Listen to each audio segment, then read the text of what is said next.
Il complesso templare dei Tempi di Ormelle si trova nel mezzo della piana compresa tra Piave e Livenza, a 6 km da Oderzo, l'antico Piteggium. Esso fu edificato probabilmente nel XII secolo dall'Ordine dei Templari, monaci cavalieri che, generalmente, si sediavano a protezione nelle vie di pellegrinaggio, in prossimità dei nodi stradali. In generale, i Templari diedero un forte contributo alla manutenzione delle strade, dei ponti e del controllo dei guadi, delle gole e dei passi più pericolosi, oltre a dare, con una potente flotta, impulso ai commerci marittimi. Successivamente questa costruzione viene ampliata tra il XIV e il XVIII secolo, quando ai Templari subentrò l'Ordine dei Giovanniti, attualmente noto come Sovrano Ordine Militare di Malta. Anticamente era inserita in una struttura amministrativa chiamata Maison, che era concepita come luogo di sosta e ospizio per i pellegrini che, attraverso la via Opitergium Tridentum, si dirigevano in Terra Santa. La chiesa si trovava vicino alle vie consolari romane, Postumia, Annia, Iulia e Augusto Claudia, strade in attività fino all'Alto Medioevo. Un importante elemento naturale è senz'altro il fiume Lia, un tempo navigabile dove era presente anche una peschiera molto probabilmente utilizzata per l'allevamento dei gamberi. Secondo la testimonianza di un affresco presente sotto il porticato della chiesa di Ormelle, pervenutoci in seguito al restauro del 1988 da parte dell'architetto Vanni Tiozzo.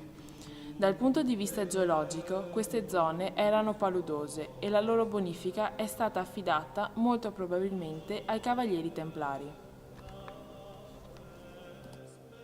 Nei documenti dell'epoca il complesso viene menzionato come Domus de Campania o Campania, o in alcuni manoscritti del 1178 e del 1304 come Vitalis de Templo, oppure Templo de Campania. In epoca templare la chiesa era completamente affrescata e intonacata, prevalentemente nei colori rosso e bianco, e ancora oggi conserva uno dei più antichi cicli di affreschi del Veneto relativi alla vita di Cristo. All'interno della chiesa sono presenti 3 affreschi di epoca giovannita, mentre all'esterno, nel sottoportico, risultano almeno 3 distinte fasi esecutive. La prima occupava tutta la superficie muraria e riportava alcune iscrizioni, presumibilmente nel XII-XIII secolo. La seconda è costituita da una decorazione divisa in riquadri, rappresentanti episodi del Nuovo Testamento, databili tra il XIII e il XIV secolo, di aspetto sinopiale. Le sinopie erano disegni preparatori che venivano eseguiti prima degli affreschi veri e propri. Questi affreschi appartengono alla vera e propria fase templare, mentre risalgono invece al periodo successivo, e quindi giovannita, le decorazioni del tetto strato, rappresentanti San Cristoforo, XIV-XV secolo, la Madonna col bambino in trono, XVI secolo, e la crocefissione. Gli affreschi vengono letti secondo una lettura bustrofedica. Troviamo il battesimo e la tentazione di Cristo, in cui si possono notare la coda rossa del diavolo e la testa con le corna, mentre in blu è rappresentato Cristo. Un episodio conviviale, forse una cena in casa di Levi, in cui viene raffigurata una tavola con tovaglia e forse un gambero, come quelli presenti anche sulla tavola dell'ultima cena, della vicinissima chiesa di San Giorgio di Piave. Delle scritte di epoca templare non interpretabili, perché ne sono rimaste solo alcune lettere. Gesù tra i dottori, il transito della Vergine con in braccio Cristo aureolato, accerchiata da figure anch'esse aureolate, l'ultima cena, una Madonna in trono con il bambino e infine un'iconografia del Cristo in mandorla. Di questo affresco rimane solamente la mandorla che indica la rinascita, affiancata da un angelo che la sorregge. Le uniche croci, invece, di origine templare sono ritracciabili e poco evidenti sotto gli archetti pensili, mentre le croci in rilievo sono di epoca giovannita, come il porticato realizzato nel 1400. Nel 1797 Napoleone Bonaparte confiscò tutte le proprietà del priorato di Malta poste a tempio, vendendole a Gasparro Moro di Oderzo nel 1798. In quel momento finì la storia dell'insediamento monastico cavalleresco a Ormelle, in cui oggi rimane unicamente la chiesa. Negli anni 30 del Novecento, durante un restauro del pavimento, vennero scoperti nell'area centrale dell'edificio un altare e 2 tombe templari.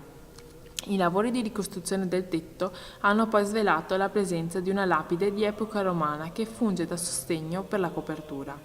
La totalità del complesso è stata col tempo trasformata in una chiesa parrocchiale del borgo di Tempio. In uno degli affreschi del sottoportico è dipinta un'acquasantiera che, per alcuni, sembra essere un chiaro riferimento al Sacro Graal. Grazie a questo e ad altri misteri che circondano la chiesa, autori di fama internazionale l'hanno citata nelle loro opere, come Dan Brown ne Il Codice da Vinci. Oggi persiste inoltre la leggenda secondo la quale sotto ogni albero del viale d'accesso riposerebbe un cavaliere dell'ordine. La chiesa risulta già documentata nel 1178 e in origine, come moltissime altre fondate dai Templari, era dedicata alla Madonna, in questo caso a Santa Maria, mentre il nome attuale di San Giovanni Battista venne introdotto con la soppressione dell'ordine dei Templari e il conseguente arrivo dei Giovanniti a Tempio nel 1310, anche se il nome appare solo in un trattato del 1777.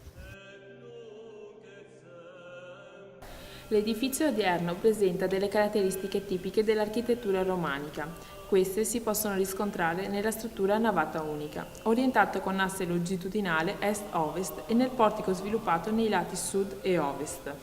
La facciata laterale a nord è segnata da numerose trasformazioni avvenute nel tempo. Tra queste è possibile notare il segno della porta che conduceva al cimitero. L'interno, rigido e spartano, riporta alla memoria le proporzioni dello spazio architettonico medievale, essenziale, avaro di luce, solenne e a navata unica.